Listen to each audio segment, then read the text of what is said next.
Hello, nerds. Thank you for watching Generally Nerdy. This show, as you already know, is the Weekend Nerdom. And this episode is for November 5th, 2019. In this episode, it's going to be a quick one. There's really a bunch of updates on things we've already talked about and a couple of announcements and music and things. So let's hit the intro so we can jump right into it.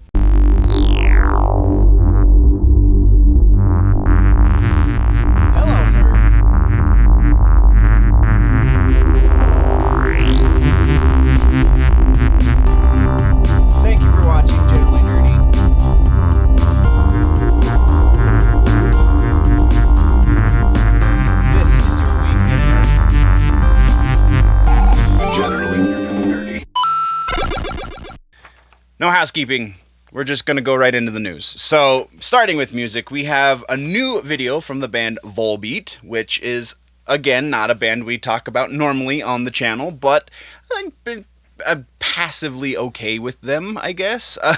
They're good at what they do, I guess is a diplomatic way of saying it. That sounds like I'm throwing more shade than I should. It's that I don't dislike Volbeat. I just don't necessarily go out of my way to listen to them because they're not exactly the greatest. Let's just say it that way, I guess. But this new song features a great musician by name of Neal Fallon. He is the vocalist from Clutch, and honestly, the best part of this song, it's not to say that it's a bad song, it's just Neal's that awesome. So it's worth a watch, worth a listen, if nothing else. Link in the description. Let me know what you think about it. And then the only other piece we have in music news is a Killswitch Engage announcement. Killswitch has just announced their 2020 tour, and it will be with the support of August Burns Red, which is kind of freaking awesome. Tickets have not gone on sale just yet. Oh wait, no, today's Friday. So yes, tickets are on sale. It's the 8th. So we still have a few days before tickets go on sale. Sorry. Brain fart!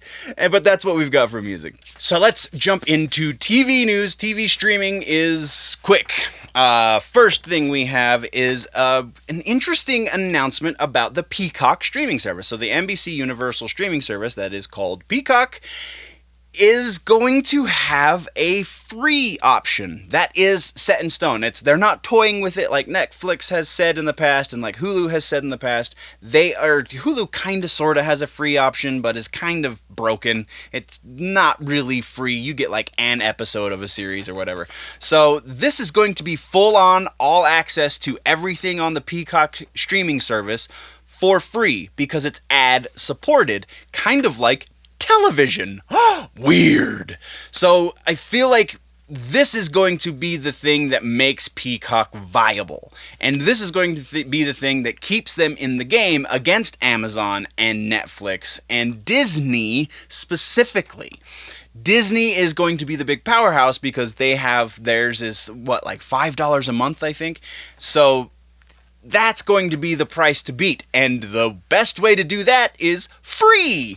Yes, ads kind of suck, and yes, we all wish we could avoid them, but we can't all afford, $150 to subscribe to all of our streaming platforms of choice. So, a lot of people have to pare down what they want to subscribe to because, they have a crap day job, and they make pizzas for a living, something like that. So, since that's the case, I feel like everyone should have an ad-supported option. This shouldn't even be a question. You should be able to sell ads because that's how TV survives. And if TV has survived for 100 years, give or take, then streaming should also have a similar model, and the premium option is the one that I'm subscribing to. I can watch without ads. I can whatever that premium option looks like. So I think this is brilliant. I think Peacock is going to go far because of this idea. The next piece we have, and the only other piece we have in TV streaming, is also a streaming piece. Disney Plus has announced that their model for their streaming service is going to be rather different from Amazon and Netflix in that once they get a property on their streaming platform, because they're at least limiting, from what I've read, they're not doing licensed deals, but at the very least, if that goes south, then they're going to be limited with the license deals that they have. All of the stuff that's on their service is going to stay on their service. It's not going to rotate out on this monthly basis like Amazon and Netflix do. Once Cinderella is on the platform, Cinderella's on the platform. Once whatever Fox movies find their way onto that platform, it's just on the platform. So no word yet as to whether or not this idea is going to be adapted over to Hulu, since they are the majority shareholders for that platform, but it would make sense that they would be working towards that, because assuming it goes well for them on the Disney Plus app. So that's all we have in TV streaming. Now we're talking about movies, and pretty much all of movies is going to be updates on things we've been talking about for the last few episodes. So first off is a follow-up to Hocus Pocus 2. All three of the Sanderson sisters, according to Sarah Jessica Parker herself, have agreed to the movie. So it will be a full and proper sequel. As far as the other characters in the movie, the other actors, no word yet. No word whether or not those characters are actually going to factor into the plot. So, we do have the Sanderson sisters, though, and I feel like that's probably the most important part. Thackeray Binks is gone back to heaven, and I can't remember the kid who lights the black flame candle. He served his purpose. The only other one that kind of makes sense to come back would be the girl, because all of the really interesting internet rumors that she's also a witch, and that's why the book responds to her, and so on and so forth. It's an interesting theory. Go look it up. Anyway, so that's what we've got there. Fantastic Beasts 3 is the next piece we're talking about, and the delay is almost officially over. They just announced that they will be going to film in Rio De Janeiro this spring. So that we can count on again for 2022. Or 2021, rather, sorry. So they're filming and they're doing everything in 2020, so it'll be out in 2021. Spider-Verse, there was an announcement that, yes, the sequel will be going into production very soon, and we will be seeing it. The announcement was that the release date for it will be April 8th, 2022. Huge deal. Joaquim Dos Santos will be directing the untitled sequel, so the sequel has yet to be titled, and Dave Callaham is the one who wrote the script. And the Dos Santos, I couldn't find a whole lot on him, but Dave Callaham, he wrote the 2005 version of Doom, that movie with The Rock. He also wrote all three Expendables movies. He wrote Zombieland Double Tap. He's got some nerd cred going on, so it'll be really cool to see what happens with that. And then next is another update on Ant-Man 3. Ant-Man 3 has officially been confirmed that they will be going into production in 2021, so early in 2021 if I remember correctly, and the movie will be released in 2022, and that leads us to a rumor, which we're going to save for the rumor mill. And then our final piece in movies is Hideo Kojima.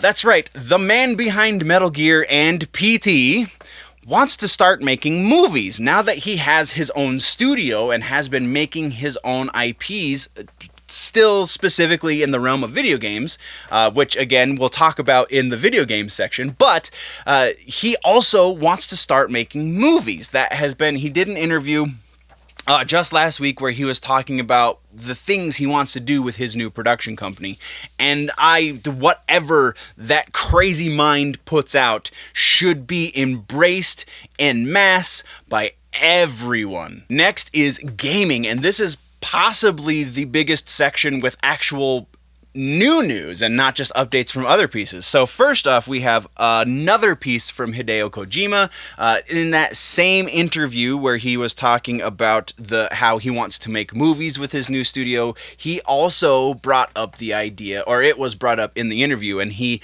mulled over for quite some time the possibility of doing a horror game. It apparently is on the table. Very likely will happen eventually, because he's not just doing tactical stealth espionage anymore. If you remember, he was the mind behind PT. He was the creator of that, because that was the promo for his Silent Hills game that was supposed to be coming out from Konami and now is never going to see the light of day. But PT is kind of brilliant, and by kind of I mean epically brilliant. So the fact that that mind is still looking to make a horror game is newsworthy. Next we have this one is a little bit. I educated myself a little bit last night because I wasn't as familiar with a portion of Mortal Kombat lore as I thought I was. So the big thing in the Mortal Kombat community right now is that Sindel's backstory has been retconned. Oh no!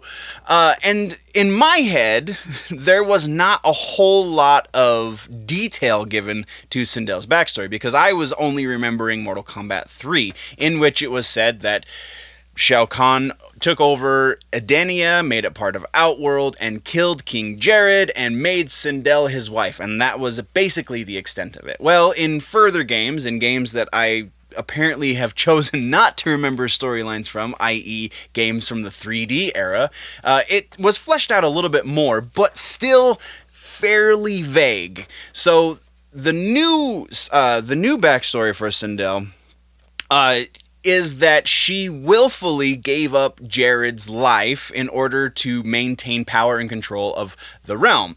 And so it kind of makes her sound like a really bad person to begin with, when really it was supposed to be that she was a good person. And so until we see her story ending, until we see her tower ending once she launches next week, we don't know exactly how whether or not it's an actual retcon. We do know, though, that this very likely is just filling in some of the blanks. Yes, I'm sure they are trying to make her more villainous, but I think there was room for that interpretation before. So I don't think the community is really in the right for freaking out necessarily. So that's just, that's a long way of saying Sindel comes out next week and I'm super excited about it. So our last piece of gaming news comes from BlizzCon, and it's talking about Overwatch. The minds that be at Blizzard have announced a new map type for Overwatch. I believe this is going to go into Overwatch 2. Yes, I'll just get into reading the quote and then we'll talk about it. So what the announcement was is they're going to release a new map type called Push, which we've seen objectives like this in the past. So that the fact that there's going to be a series of maps with this objective is kind of cool. So the way they announced it is, in Push, a new symmetrical map type that will launch with Overwatch 2, teams battle to take control of a robot that begins in a central location, then push it toward the enemy base. Either team may take control of the robot at any time. The team that pushes the robot furthest into the enemy side wins the game.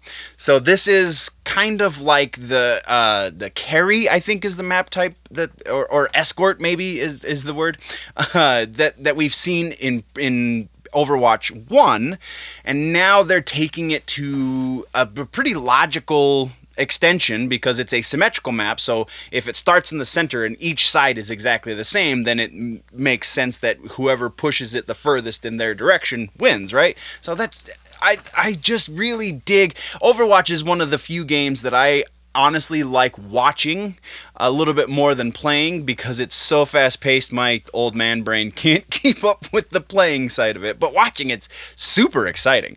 So that's what we've got for gaming. Next we're talking about comic books, and the comic books is going to be relatively short as well, so we're just going to jump right into it. Wonder Woman, in annual number 3, we got the reveal of a new villain for Wonder Woman, which it sounds like they're trying to hype this villain up to be Wonder Woman's exact opposite, and I don't know if they're going to pull it off. We'll see what Steve Orlando does, but the name of the villain is War Master.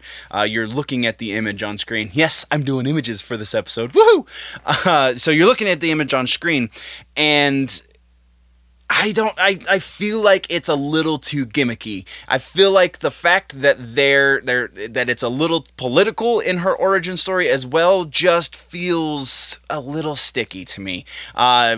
Maybe they'll flesh her out to be... Oh, and War Master is the name of the villain. I don't know. I might not have said that already. War Master is the name of the villain. So it feels a little sticky. It feels like maybe they're not gonna do this the right way, and she's not gonna stick around, which is sad because I feel like that would be a really cool, that would be Wonder Woman's Joker, because it's her opposite, right? So if they can flesh that out, then I'm excited. If not, then it's a waste of freaking reading time. And then our other piece in comic books is Excalibur #1. Apparently, Apocalypse, now that he's good guy and is living in Krakoa, he now is changing his name from Apocalypse to something that humans can't pronounce because it's in the Krakoan language, which only mutants can speak for some reason, because linguistic skills change with the X gene. Yeah. Okay, Hickman. Yeah. It basically looks like a digitized letter A, so it's not super far off from where he already is, but this is kind of methinks he doth protest too much kind of thing, in that he's trying so hard to show that he's such a good guy that I think I'm siding with the rumors that he's going to turn by the end of the story arc. So what do you guys think? That's what I wanted to pass this one off to you. What do you think about the Apocalypse change that's going on in the X books right now? And do you think that you see how he's going to maintain his status as #1 villain in the X world? Let's have that conversation down in the comments. And now let's talk about the rumor mill. This rumor mill is the shortest rumor mill we've ever had since starting the rumor mill, because we've done the longest. Now we've got the exact opposite just a few episodes later. We only have one rumor to discuss, and it's kind of sort of confirmation rumor to another rumor we discussed about a month ago. So, Ant-Man 3, right? We know that that's happening. We've gotten the confirmation from all kinds of places, not the least of which being some of the actors involved.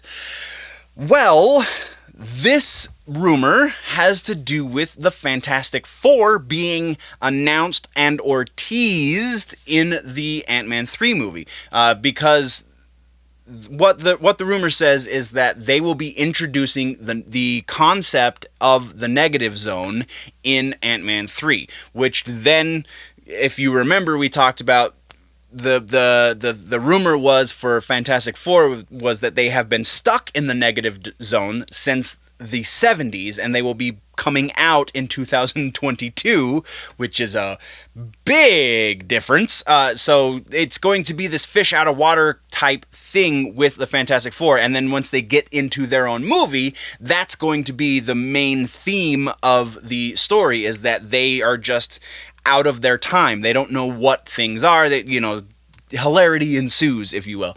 So I really feel like this is a brilliant way to bring the Fantastic Four into the MCU, and this is also a brilliant way for us to see the new Fantastic Four in at least some sort of really quick tease at the end of Ant-Man 3, because presumably the storyline of Ant-Man 3 is going to deal with the negative zone as a vehicle through which the villain, does villainous things. But it could just be teased, and then we get the little bit at the end. It's still rumors. We don't know, but that's what we've got for rumors, and aren't they just so juicy? But that, guys, is the end of the episode. What did I miss? What should we talk about in the next one? Let me know in the comments down below. Also, if you want to go deeper into the conversation, there's a website, generallynerdy.net. There's also a Patreon, patreon.com/generallynerdy, so you can check out all of the things and you can subscribe. Or if you want to do a donation, and just a one-time donation, not a subscription, there is that option on the YouTube channel. Go to the About page on the YouTube channel, and there is a link there to do a one-time donation, so that would be awesome. Before we go and do all of those things, though, guys, always remember that if it's generally nerdy, it's probably here.